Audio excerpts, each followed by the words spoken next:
Saudara pengecas. Flatsus pengecas. Jauh.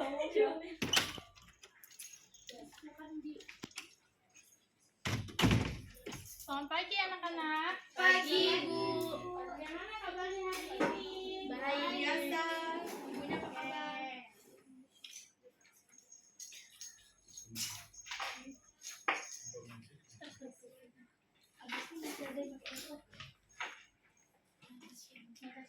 Tolong untuk yang cowok-cowok bajunya dirapiin dulu ya. Lalu seribetnya diperbaiki untuk yang cewek-cewek.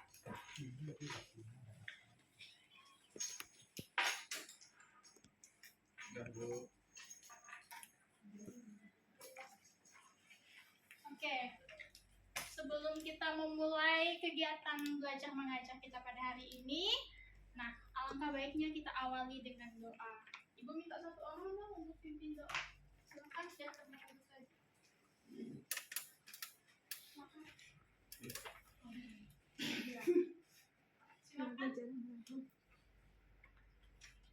Vero, silakan Vero. Mari kita bersatu dalam doa dalam nama Tuhan dan Roh Kudus. Amin. Selamat pagi Allah Bapa yang berkata dalam kerajaan surga. Segala puji syukur kami panjatkan kehadirat-Mu sehingga kami bisa berkumpul di ruangan ini untuk mengikuti kegiatan belajar mengajar kami. Ya Tuhan Yesus, Engkau lindungi, Engkau berkati kegiatan kami pada hari ini. Semua doa ini kami serahkan ke dalam tangan kasih-Mu demi Kristus Tuhan dan Penyelamat kami. Amin. Bapa dan Roh Kudus. Amin. Baik, terima kasih Vero sudah menghubungi kita di dalam doa. Oke. Hari ini materi minggu lalu sampai di bagian mana ya? Ada yang masih ingat? Lupa, Bu. Di bab 1, Bu. Oh, bab 1 itu bagian Arti dan makna gereja, Bu. oke. Nah, apakah mungkin materi minggu lalu ada yang belum jelas? Boleh ditanyakan? Atau kalau sudah jelas semuanya? Sudah hari jelas, ini? Bu. Oke, paham Bu. Baik, hari ini kita masuk ke materi bagian B, yaitu gereja sebagai persekutuan yang terbuka. Di sini bagian B itu gereja sebagai persekutuan yang terbuka. Nah, di sini Ibu akan membacakan perubahan bagian 1, yaitu perubahan cara pandang gereja. Umat Katolik hidup di tengah dunia bersama orang lain dengan berbagai latar belakang, suku, bangsa, agama, serta keyakinannya. Dalam sejarah panjangnya, Gereja Katolik pernah menutup diri dengan ajaran atau doktrin bahwa di luar Gereja Katolik tidak ada keselamatan. Ajaran ini membuat Gereja Katolik menutup pintu dialog dengan agama dan kepercayaan serta masyarakat lain pada umumnya. Sejarah gereja berubah ketika Konsili Vatikan II, yaitu pada tahun 1962 sampai 1965, membuka pintu-pintu dialog antar agama dan kebudayaan untuk membangun dunia sesuai kehendak Tuhan. Perubahan cara pandang gereja berkait dengan pergeseran model gereja sebelum dan sesudah Konsili Vatikan II. Nah, di sini Ibu akan memberikan gambaran tentang gereja sebelum dan sesudah Vatikan II.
Jadi ini adalah gambaran gereja sebelum Vatikan II dan ini setelah Vatikan kedua.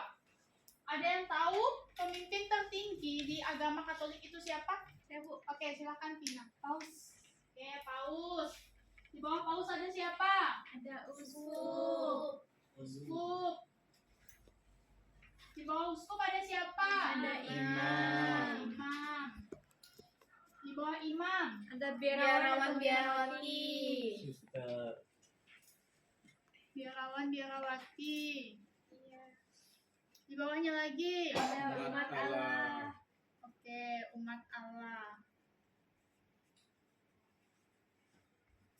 Nah, sekarang anak-anak bisa melihat di buku paketnya masing-masing. Di situ kan ada gereja umat Allah. Nah, yaitu ada pemimpin tertingginya, ada paus, ada uskup, ada imam, biarawan, biarawati, dan umat Allah.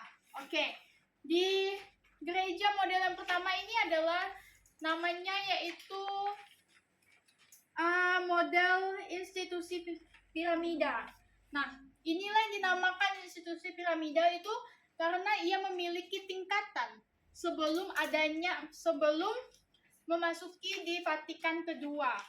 Oke, yaitu ada paus, ada uskup, imam, biarawan, biarawati. Dan sebelum kita masuk ke sini, Ibu akan menjelaskan yaitu gereja umat Allah ini yang bentuk piramidal. Nah, gereja umat Allah model institusi piramidal ini sebelum Konsili Vatikan II, gereja mempunyai model bentuk institusi hierarki piramidal. Nah, para hierarki, ada yang tahu para hierarki siapa saja? Paus, uskup, dan papasan. Oke, benar sekali. Nah, organisasi lahiriah yang berstruktur piramidal yaitu tertata rapi seperti ini ya, dari pimpinan tertinggi sampai ke umat Allah dan kaum awam seperti kita. Oke, mereka memiliki kuasa untuk menentukan segala sesuatu bagi seluruh gereja. Sebaliknya, umat hanya mengikuti saja keputusan hierarki. Model ini cenderung imam sentris atau hierarki sentris. Artinya hierarki pusat gerak gereja. Nah, pada masa ini, pada institusi piramidal ini, semuanya berpusat pada gereja. Semuanya berpusat pada kaum hierarki saja, sementara umat Allah hanya bisa mengikuti atau tidak bisa memutuskan atau ikut andil dalam tugas ini. Karena yang membuat aturan gereja itu hanya mereka saja. Nah, sebelum kita masuk ke sini, ini ya penjelasannya. Untuk penjelasan itu gereja bentuk institusi piramidal. Nah, yang dimana aturan-aturan yang di gereja itu hanya bisa ditetapkan oleh kaum hierarki saja atau kaum tertabis, sedangkan umat Allah yang lainnya seperti awam itu tidak bisa ikut andil. Sedangkan di bentuk yang kedua itu setelah Konsili Vatikan kedua, yaitu ada awam, ada uskup, ada biarawan biarawati,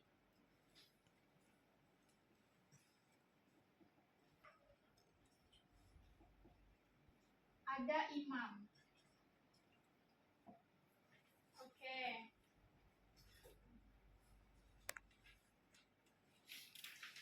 Di mana di sini yaitu digambarkan gereja umat Allah atau gereja persekutuan yang terbuka.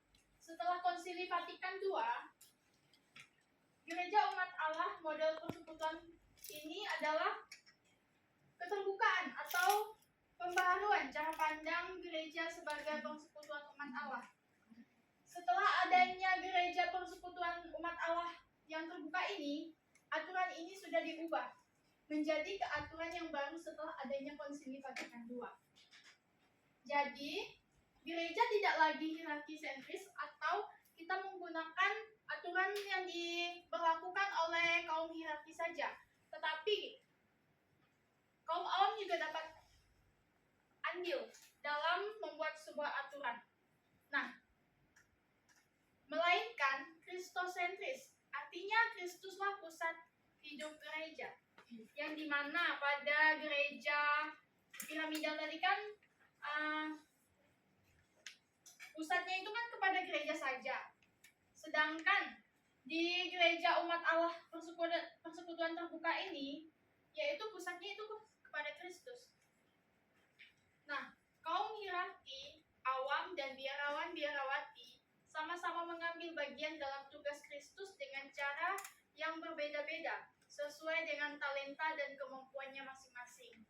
Nah, di gereja persekutuan yang terbuka ini, setelah Konsili Vatikan kedua, kaum awam, biarawan-biarawati itu sudah bisa mengikuti atau membuat atau menetapkan adanya aturan-aturan itu, karena diminta juga persetujuan dari kaum umat Allah itu, seperti kaum awam, biarawan-biarawati, tidak hanya berpusat kepada kaum hierarki saja.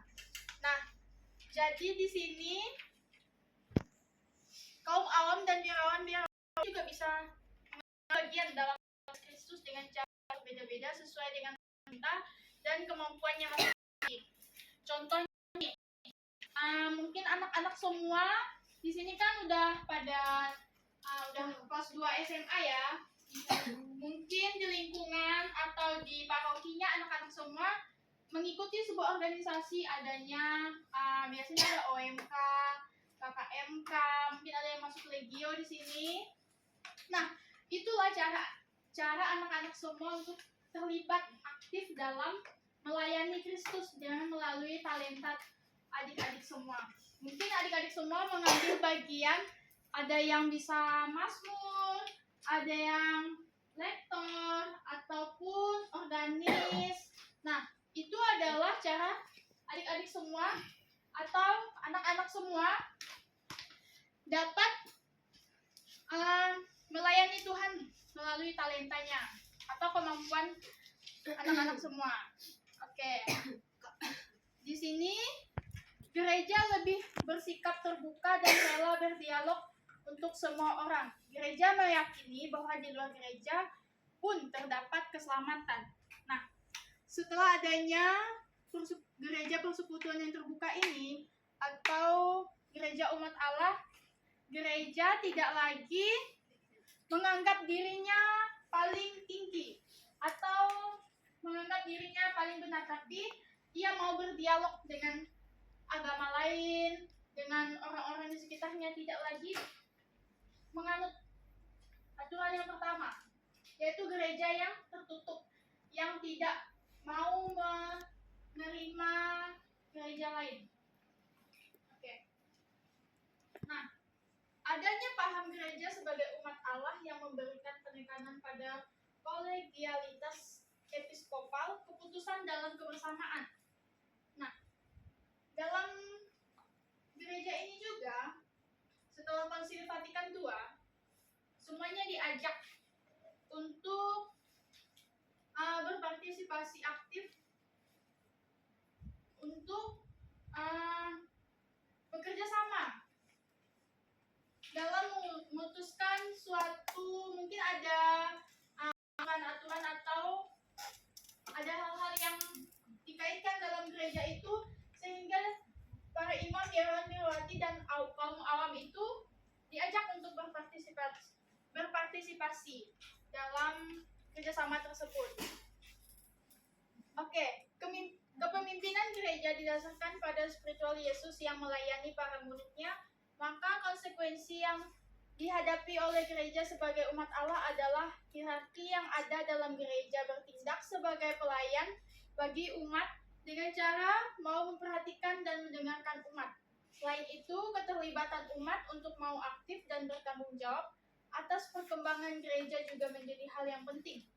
Maka, hierarki dan umat atau awam diharapkan dapat menjalin kerjasama sebagai partner kerja dalam karya penyelamatan Allah di dunia. Gerakan pembaruan yang terjadi dalam gereja nampak dalam ketentuan. Umat mempunyai hak dan wewenang yang sama. Tapi tetap ada batasan.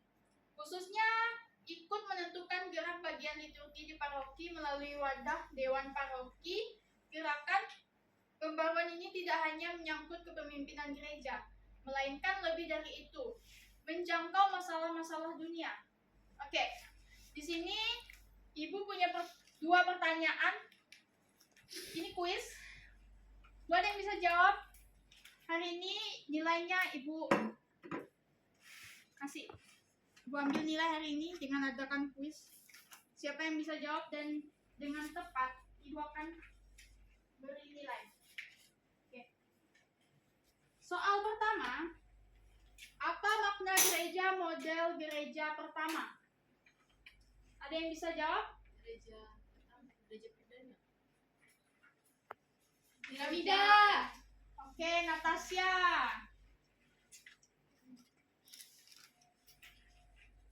Oke, terima kasih ya Natasha.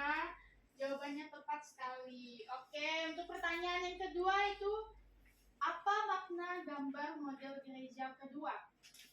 Ada yang bisa jawab? Oke, Pina. Gereja umat Allah model persekutuan umat. Oke, tepuk tangan untuk teman-temannya yang sudah bisa menjawab pada hari ini. Nah, kita tarik kesimpulan pada materi hari ini adalah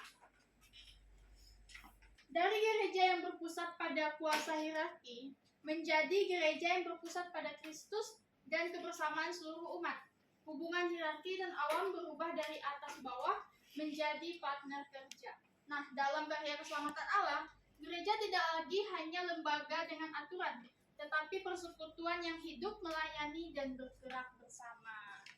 Oke, materi kita cukup sampai di sini. Kita akan lanjutkan minggu depan. Oh.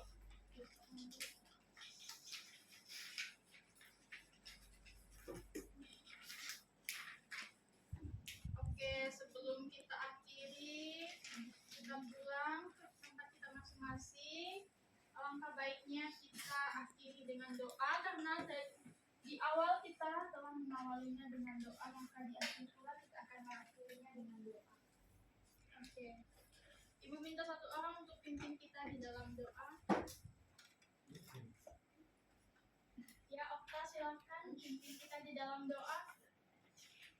Baik, sebelum kita mulai tempat kita masing-masing, marilah kita berdoa dan lalu kau di hari ini kudus. Amin. Ya Allah, kami dalam kata setia, ya karena di tempat hari ini kami dapat menyelesaikan pembelajaran di guru kami. Ya Tuhan, kiranya materi yang guru kami dapat kami terapkan dan berguna di kehidupan ini. Hanya ini doa yang dapat kami sampaikan melalui Putra Yesus Kristus, Tuhan dan Pengantara kami. Amin. Roh Kudus, amin. Baik, terima kasih Okta sudah memimpin kita dalam doa ini.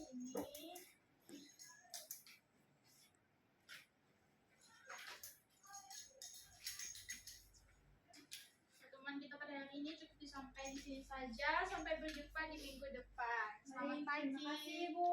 Selamat pagi.